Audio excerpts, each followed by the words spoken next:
how to leave a guild in solo leveling Arise. Alright, so let's begin with the video. In this video, I'll be showing you how you can.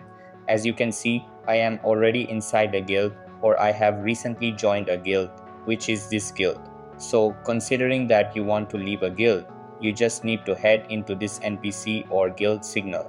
So we just click the R key, then this NPC will talk to you and guide you into your guild.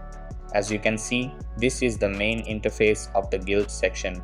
Here you can explore the guild missions, the guild boss room, and the menu itself. So how to leave this guild?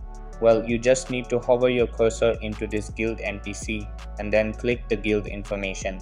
Here you will now see the leave guild button on the bottom left corner of the screen. Just click this, then click the leave button.